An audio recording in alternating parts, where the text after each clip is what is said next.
कर्मयोग व्याख्यानों की इस श्रृंखला में हम आगे बढ़ते हैं स्वामी विवेकानंद की तेजस्वी ओजस्वी वाणी से कर्म सिद्धांत, कर्म संन्यास, कर्मयोग और कर्तव्य क्या है, धर्म क्या है, ये सारी बातों का इस कर्मयोग की पुस्तक में या उसके कंप्लीट वर्ष के पहले ही वॉल्यूम में ये सारा विवरण आता है। तो इसमें आगे स्वामी जी बात करते हैं कि we help ourselves not the world. हम जब भी कहते हैं कि हम कुछ लोगों का ऐसा नहीं तो प्रयास या उनका कल्पना हो जाती है कि हम दुनिया की बहुत बड़ी सेवा या उसकी मदद कर रहे हैं, तो इसलिए स्वामी जी उसके शुरुआत में ही हमें बता रहे हैं कि हम दुनिया की नहीं, हम खुद की मदद कर रहे हैं। We help ourselves because in every religion there are three parts, he says, philosophy, mythology and ritual. Philosophy, of course, is the essence of every religion. Mythology explains and illustrates it by means of the more or less legendary lives of great men, stories and fables of wonderful things, and so on. And ritual gives to that philosophy a still more concrete form, so that everyone may grasp it. Ritual is in fact concretized philosophy. यहाँ एक जो उसमें तीनों में balance रखने की जरूरत थी, स्वामी जी उसको बहुत ही कौशल्य से वहाँ यहाँ लेके आते हैं कि कहते हैं कि हर धर्मों में तीन बातें हुई थी, उसका तत्वज्ञान, उसमें आने वाली सारी पुरा कथाएं और फिर उसके कर्मकांड या उसके जो विधि है उसका उपयोग। तो कई बार जो तत्वज्ञान होता है वो उसका जो इसेंस है, उसका जो तत्व है समझाता है। उसकी जो पुरा कथा है जिसको माइथोलॉजी करके, लेकिन माइथोलॉजी शब्द ठीक नहीं क्योंकि मिथ कर बोला तो लगता है वो सत्य नहीं है, लेकिन पुरा कथा में सत्य भी होता है और कुछ कल्पना का मिश्रण भी होता है। कालानुरूप उसकी रचना ऐसी की जाती है जैसे लोगों को उसको आसानी से पता चले उसके तत्व को। इसलिए पुरा कथा है, उसका जो वास्तव अर्थ है, तत्व है, उसको छोटे छोटे कथाओं में लोगों को समझे ऐसे रोचक विवरण में उसको बांध देता है, जिसमें महान लोगों की कथाएं होती है, कुछ लोक कथाएं होती है और अनेक प्रकार के वर्णन होते हैं, जैसे कि उसकी वजह से लोगों को इसको आसानी से पकड़ सके, इस महान तत्वों को, मुश्किल तत्वों को भी वो समझ सके। और जो रिचुअल या विधि होते, कई बार ऐसा आजकल बताया जाता है, विधि तो उसका बहुत ही ऐसा भाग है कि जिसकी आज जरूरत नहीं है, उसका कोई महत्व नहीं है, आप सिर्फ तत्वों को देखो। लेकिन यहाँ स्वामी जी एक बहुत ही अच्छा एक हमें रास्ता दिखाते कि जो रिचुअल थे, जो विधि थे, जो हमारे उपचार सारे थे, पद्धतियां थी, वो सारे भी एक प्रकार के तत्वज्ञान का ही जड़ रूप है, उसको ही बनाया हुआ एक भाग है। तत्वज्ञान समझ में नहीं आता, लेकिन रिचुअल के माध्यम से समझ में आता है।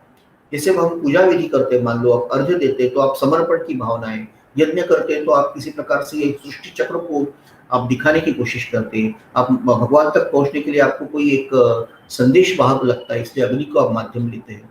तो हर विधि में भी छोटे छोटे में भी आप पत्र, फूल, पुष्प आप अर्पण करते हैं, तो हर इसमें पंचमहाभूतों का एक प्रकार से आह्वान है।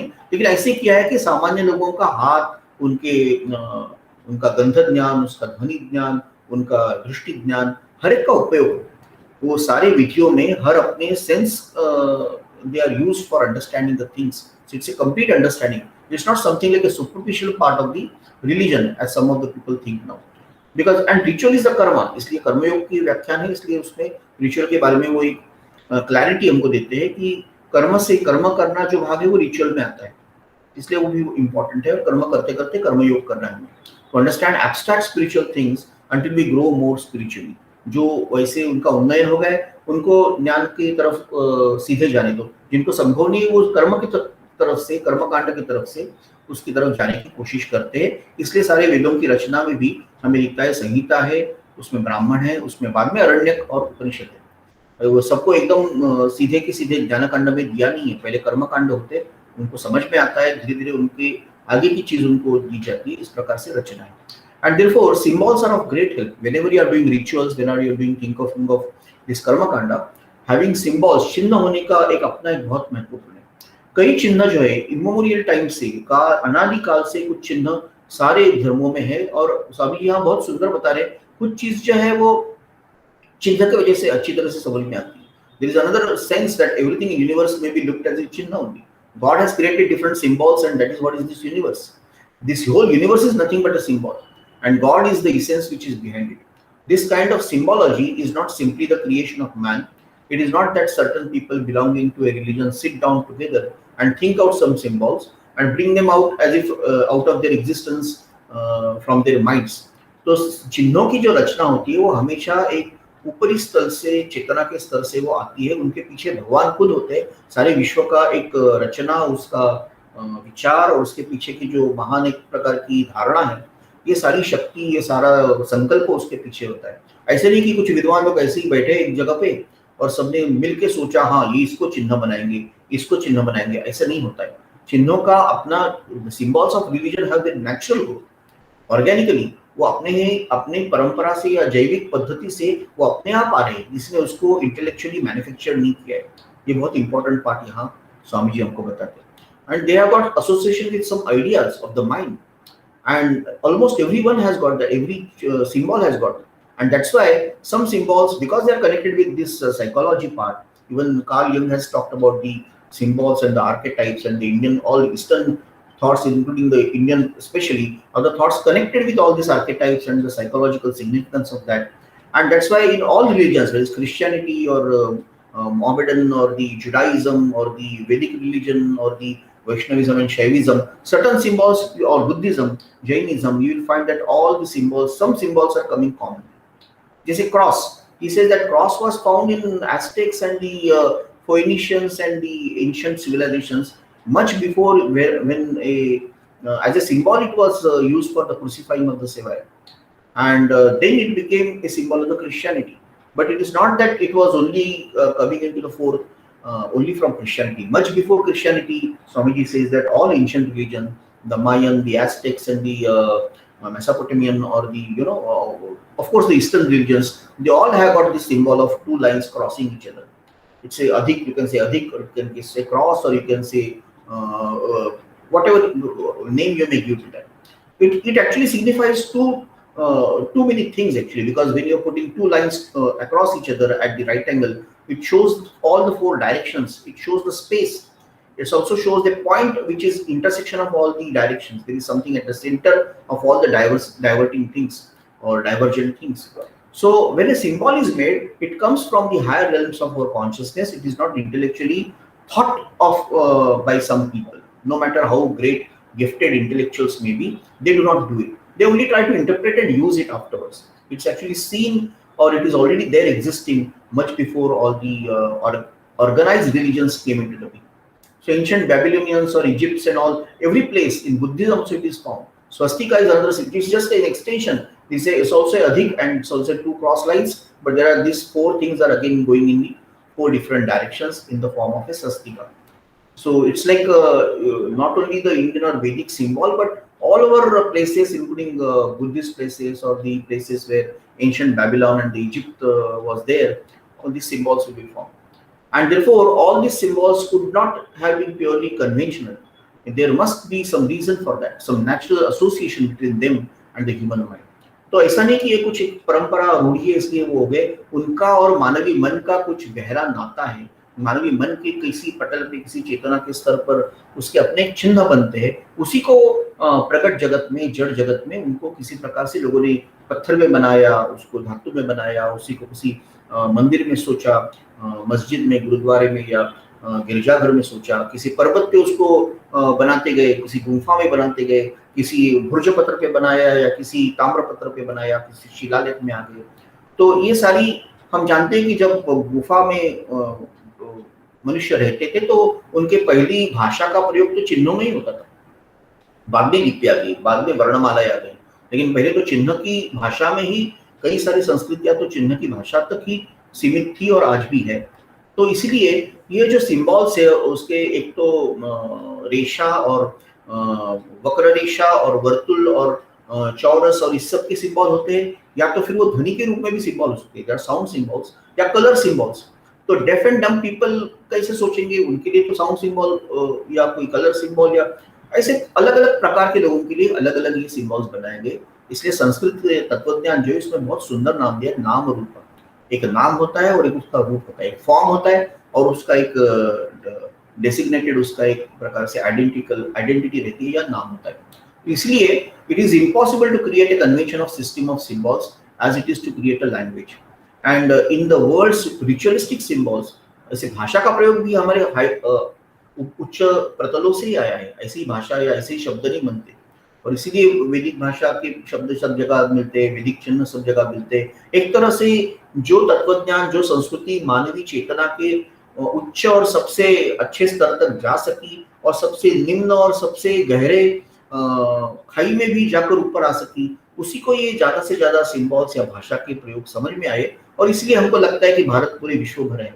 इस दृष्टि से, राष्ट्रीय दृष्टि से नहीं, हमारे सांस्कृतिक और हमारे मानसिक और हमारे मानस शास्त्रीय जो हमारी पहुंच थी, जो हमारी व्याप्ति थी, हमारी प्रज्ञा से जो हमने उसको समझा, हमारी दृष्टि से, दर्शन से जिसको देखा, उसी को सारे जग में कहीं ना कहीं परंपरा में उसी को वापस आना था, उसी को किसी प्रेषित को वापस देखना था, कहना था। क्योंकि ये तो सर्वमान्य सर्वकालिक सत्य है जो सारे विश्व को चलाते हैं, मानवीय जीवन के पीछे भी या किसी भी चेतना के आविष्कार के पीछे भी यही तत्व है। इसलिए सब जगह पर वो दिखाई देते हैं। So it must be easy for all to see that those who worship inside the temple are in many respects different from those who will not worship there. तो एक परिणाम मिलता है। इसलिए रिचुअल्स का या पूजा घरों का या एक पवित्र स्थान पर जाके चीज करने का मतलब ये है कि वहाँ ये सारी चीजें पहले से होती है, पहले से ये ध्वनि के चिन्ह होते हैं, वहाँ पे कुछ नाद होते रहते हैं, वहाँ पे कुछ दिखाई देता है तो दृश्य चिन्ह होते हैं, और हर तरफ से या रंग के चिन्ह होते हैं। तो ये सारी का परिणाम अपने आप में होता है, और इनडायरेक्टली ज्यादा कुछ किए बिना ही आदमी की एक प्रकार से एक शिक्षण हो जाता है, उसकी प्रगति होती है, वो अपने आप ही वो मार्ग पर आगे जा सकता है। और इसलिए जो लोग कहते हैं कि ये सब नहीं चाहिए, हम लोग बिल्कुल अमूर्तता में विश्वास रखते हैं, हम लोग को निराकार ही चाहिए, वो एक दृष्टि से सामान्य लोगों को इस सारे अनुभव से वंचित रखते हैं। उनके लिए ये कर्मयोग संभव नहीं होता है, क्योंकि सामान्य को ये सारे मार्ग दिए नहीं है। उनको ये रिचुअल्स और symbology, the study and practice of these things is also naturally part of Karma Yoga. So the cultures which were rich in all these things, in rituals and symbology, they allowed people to practice that and try to go ahead in this particular great yoga which is called as the Karma Yoga. So it is our duty to help others, no doubt about that.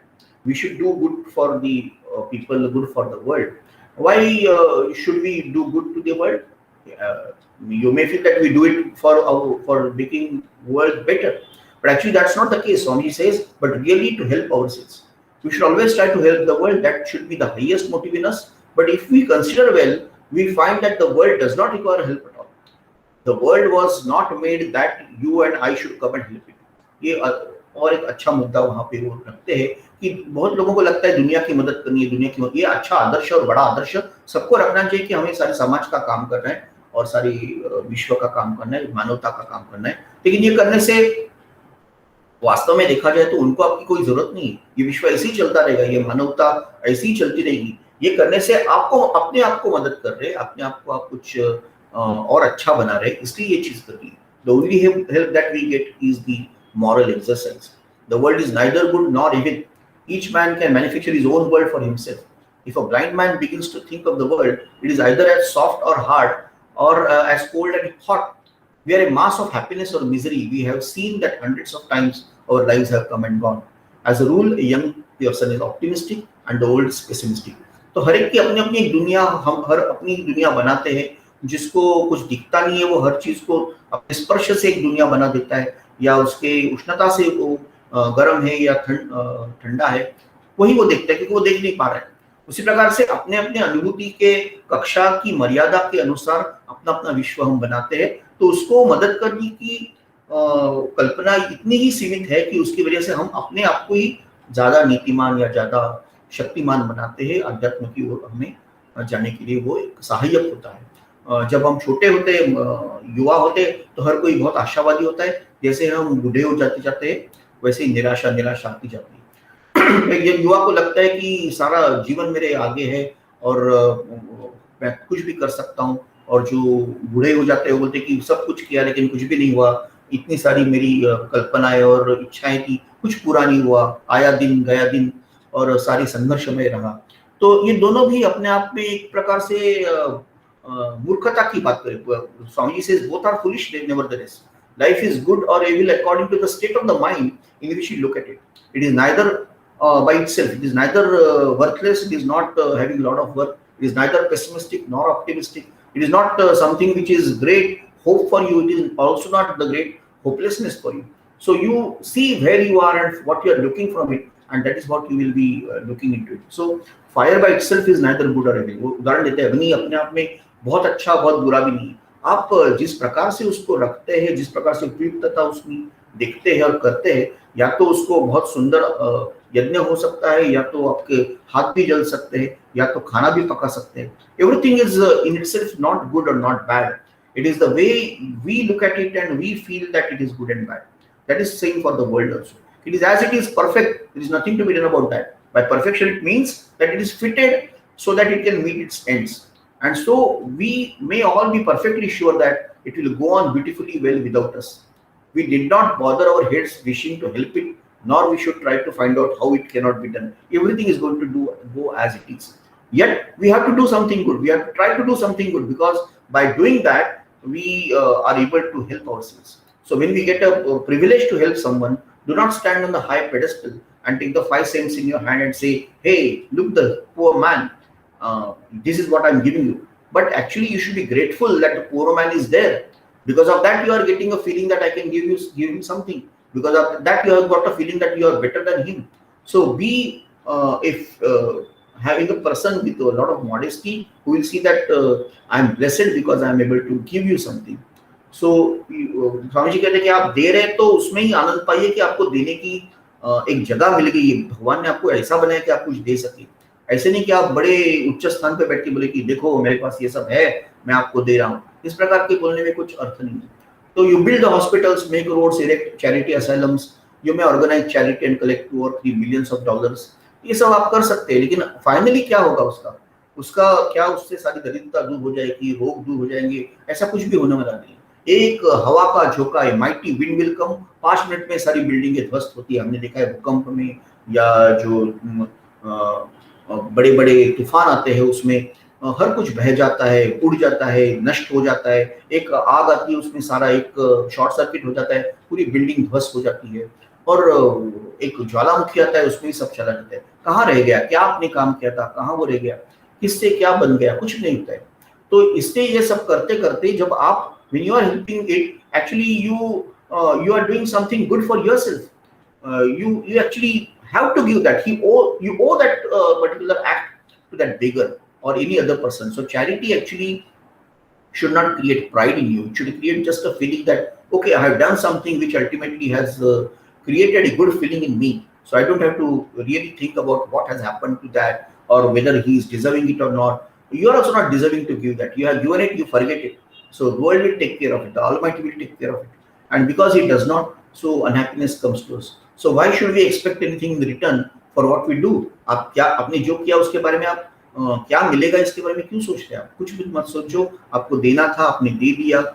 ये भगवान की लीला और कृपा है। It was a great privilege to be allowed to worship God by helping others. So भगवान की सेवा करने का एक मौका मिला आपको, और ये आपने उसका उपयोग किया। इतना ही समझ लो, उसी में अच्छे से खुश रह जाओ और अपने आप को अलिप्त रखो। वहां से कुछ पीड़ा भी क्या अनुभव मत करो, कुछ आशा भी। जहाँ आशा होती है, जहाँ अपेक्षा होती है, वहीं पे पीड़ा होती है, वहीं पे दुख होता है। अपेक्षा से हर आघात होता है। आप कुछ अपेक्षा मत रखो, कुछ आघात नहीं होगा, कुछ पीड़ा नहीं होगा। अपने आनंद में रहो, अपने आप आनंद से अपना काम करो, जहाँ तक दूसरे के लिए काम कर सकते करो। ईश्वर का काम समझकर इस विश्व का काम करो, समाज का काम करो। अपने छोटे अहम को बड़े अहम में विसर्जित करो। लेकिन करते करते ऐसा मत सोचो कि आपकी वजह से ये सब हो रहा है।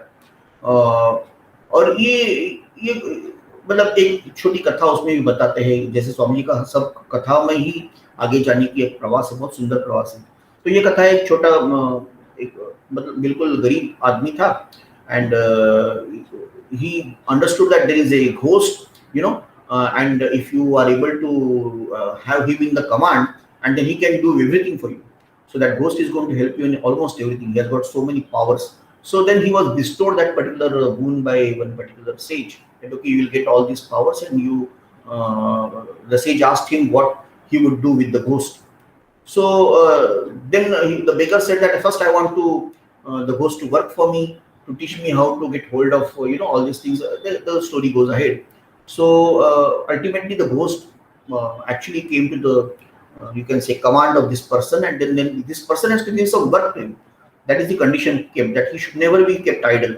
Every time you should give some work to him. So this man quite a known story, वो बोलते हैं पहले उसको एक मेरे लिए पैलेस बनाओ, पैलेस बना के वापस आता है, अच्छा हो गया अभी क्या करूं, फिर एक ये सब खेत सब ठीक कर दो, कर दिया अभी क्या करूं। तो जो भी काम दिया वो तुरंत करते करते आ जाता है, उसका स्पीड इतना ज्यादा, उसकी शक्ति इतनी ज्यादा है कि आदमी बाद में सोच में पड़ जाता है कि इतने ये सब काम वो इतने बार कर रहा है कि मुझे अभी डर लग रहा है, क्योंकि कंडीशन ये है कि अगर आपने उसको आइडल रखा तो वो आपको खा जाएगा, आपको नष्ट कर देगा। तो बार बार उसको काम देते रहो, जो काम बोलोगे वो करेगा, आपके पूरे उसको कंट्रोल में उसको दिया है, ही इज योर स्लेव। लेकिन कंडीशन ये है कि आपको अगर आपने उसको कुछ काम नहीं दिया तो फिर आपको ही वो नष्ट कर देगा। तो ये बाद में आदमी डरने लगा। पहले तो उसको बहुत अच्छा लग रहा था कि अरे मेरे पास ऐसे बड़ा वरदान आ गया है, एक पूरा भूत में मुझे बार बार हेल्प कर रहा है और जो भी बोलो करके देता है, बहुत फास्ट करके देता है, ये सारा जंगल साफ कर दो, ठीक है ठीक है मेरे आका, कर दिया। जैसे अलादीन और वो चिराग की वो कहानी है, वैसे ही अच्छा जो हुक्म आपका कर दिया, तो हर चीज कर दी, अभी क्या करना है, अभी क्या करना है। अभी वो डरने लगा क्योंकि उसके कुछ सूझने में नहीं आ रहा था, क्या करूँ कुछ समझ नहीं आ रहा। जो भी बनाइए, रोड बनाओ, रोड बना दिया, अच्छा अभी फ्लाईओवर बनाओ, फ्लाईओवर बना दिया। तो ये जो गरीब आदमी था वो बिल्कुल डर गया और फिर वापस फिर वो साधु के पास गया, महाराज मैंने आपसे वरदान मांगा, आपने दे भी दिया, वो काम भी करने कितना जल्दी जल्दी काम कर रहे हैं कि अभी क्या करना है मुझे पता नहीं। बाद में वो एक बार आइडल हो गया तो बोलेगा कि अब मैं अभी तुमको खा जाऊंगा, वापस उसको कुछ काम देना पड़ता है, तो मैं क्या करूं। तो फिर वो जो साधु था उसने कहा कि ये देखो ये कुत्ता यहाँ है और कुत्ते की पूंछ है और कुछ हमेशा तेली रहती है, तो ये जो भूत है ये just tell this ghost that you have to now straighten this tail, straighten that out for me, this is the task given to you. और उसके बाद ये आदमी निश्चिंत हो गया, क्यों, क्योंकि जो कुत्ते की पूंछ है उसने सीधी कर दी और फिर हाथ छोड़ दिया, वापस टेढ़ी हो गई, वापस सीधी कर दी, वापस हाथ छोड़ दिया, टेढ़ी हो गई। इस प्रकार की कथा बताते हैं वो, और वो बोलते कि ये ऐसा है विश्व का सारा काम, ऐसी इस तरह से सब चलता है। आपने सीधा कुछ भी कर दिया, आपने बहुत बड़ा काम कर दिया समाज का, वापस उसको वो टेढ़ी पूंछ की तरह वैसे ही होने वाला है। उसके बाद वापस कर दिया, वापस उसकी टेढ़ी पूंछ वैसी रही। तो जब ये काम मिल गया, कथा कहती है कि वो भूत उसमें इतना उसका समय जाने लगा, उसका पूरा बाकी का जितना भी उसका काम था उसी में वो लिप्त हो गया, और ये आदमी जो गरीब आदमी था वो निश्चिंत हो गया कि चलो अभी तो छुटकारा मिल गया। तो ये स्वामी जी कहते हैं कि इस प्रकार से ये सारी विश्व की रचना है। ये it's like a dog's curly tail and people have been striving to straighten it out for hundreds of years. कहाँ से कितने लोग आए, कितने लोगों ने अपने प्रयत्न किए, कितने महात्मा, कितने संत, कितने सुधारक, कितने नेता, हर एक ने कोशिश की, लेकिन समाज ऐसे ही रहने वाला है, समाज की रचना ही ऐसी होने वाली है। ये एक जगह पे वो कहते हैं as if you are trying to tell it's a hot ice, ये कैसे संभव है, कोई भी बर्फ है वो गर्म ही है, तो पैराडॉक्स हो गया, ये विरोधाभास है। वैसे ही एक अच्छा समाज ऐसे नहीं हो सकता, समाज की रचना ही अतृप्तता या अपूर्णता से हुई है, तो उसमें हमेशा ये चीज रहेगी। लेकिन वो करते करते जैसे आप बार बार वो चीज कर रहे हैं तो वो तो स्ट्रेट नहीं होगी टेल, लेकिन कम से कम आपके मसल्स बिल्ड हो गए। तो उसी प्रकार ये आप में कोई फैनेटिसिज्म नहीं आना चाहिए। हमें कभी भी एक चीज को एक तरफ से क्या बोलते हैं ना कि उस पर इतने अधीन नहीं होना चाहिए विचार से कि उसी के हावी हो गए, उसका परिणाम अपने दिखने लगा कि आप अहंकारी हो गए, आप बिल्कुल किसी चीज को दूसरे विचार को समझने के काबिल नहीं रह गए। ये नहीं होना चाहिए। आप अपने आप में मस्त रहिए, आप निर्धास्त रहिए, आप मुक्त रहिए, और जो करना है वो आप करते रहिए। जितना उसका परिणाम होगा भगवान कर रहा है, जो नहीं हो गया उसको भी छोड़ दीजिए। ये स्ट्रेटन करना कुत्ते की पूंछ के जैसा है, समाज को सुधारना। ये होगा नहीं होगा, कभी भी नहीं होगा, लेकिन वो करते करते अपना जीवन तो ठीक से चल गया, मेरा समय अच्छा कट गया, मुझे अच्छा आनंद आ गया, मेरी उसमें सेवा हो गई, इतना भाव आप रखिए। So it's not true that this universe is drifting and stands in need of the help from you or from me. God is ever present there. ये विश्व भगवान का ही रूप है और विश्व को चलाने वाला भी भगवान ही है, आपके अंदर भी वही भगवान का रूप है। तो आपको ये करने की जरूरत नहीं, वो सक्षम है, वो देख रहा है, वो सही सूत्रधार है और सभी का चालक, संचालक, दर्शक और ये सब कुछ वही है, वही उसका रसिक श्रोता और प्रेक्षक भी है। तो उसको वो करने दो, वो कर रहे हैं, आप अपना काम करते रहो। आप incessantly all the changes and manifestation of world are actually by his उसके ही रूप है वो। तो आप उसको छोड़ दो, अपना काम करते रहो। और इसलिए किसी भी प्रकार का जो फैनेटिसिज्म है ये प्रेम में आता ही नहीं है, कर्मयोग में आता ही नहीं है कि, और इसीलिए ऐसे फैनेटिक लोगों से ज्यादा काम भी कभी होता नहीं। I hate this thing but I am prepared to go any distance to see the face of that man who can really make a distinction between sin and the sinner. It is easy to say so, but we can distinguish well between quality and the substance. We may become perfect men. It is not easy to do this. और इसीलिए वो ज्यादा कहते हैं कि जो वो शांत हो जाते हैं, उनकी मज्जा तंतु या पेशियां जब शांत हो जाती है, उनकी रिएक्शन भी बहुत ही कंपोज होती है, अपने आप पे पूरा नियंत्रण होता है, वो ही ज्यादा काम कर पाते हैं कि वो प्रेम से काम करते हैं। तो जिसे हम कहते हैं कि किसी भी तीव्र भावना, एकांगी विचारों को ही पकड़ के रहना, बाकी विचारों का दुस्वास या उसका विरोध करना, इससे कभी भी बड़े काम होते नहीं है। तो इसलिए इस प्रकार की जो एक फ्लेक्सिबिलिटी होनी चाहिए, एक प्रकार का जो है हमें तन्यबद्धता होनी चाहिए, ये बहुत इम्पोर्टेंट है। इसके आगे का जो भाग है वो उसको non attachment is complete self abnegation, किसी चीज से अलिप्त रहना, किसी चीज में लिप्त ना होना, किसी चीज में अपने आप को दूर रखने की क्षमता होना, यही अपने आप को भूल जाने का सबसे अच्छा तरीका है। ये अगले सेशन में स्वामी जी कहते हैं। तो बहुत बहुत धन्यवाद। ये सेशन हम यहाँ रोकते हैं, जिसमें कुत्ते की पूंछ सीधी करने की बहुत ही मजेदार कथा थी, और उसके साथ ये भी कहा गया था कि आप जब कहते हैं कि मैं विश्व को मदद कर रहा हूँ, मैं समाज का बड़ा काम कर रहा हूँ, तो वास्तव में आप समाज का काम या अपने आप का ही काम कर रहे हैं। जब ये भाव होता है कि ये शिव भावे जीव सेवा या मानव सेवा, माधव सेवा, सर्व मैन सर्व गॉड, ये जब भाव होता है तभी जाके ये बहुत आपको समझना करना आसान हो जाता है, आनंददायी होता है। वरना ऐसे अच्छे काम करने वाले लोग भी अच्छे मन से, अच्छे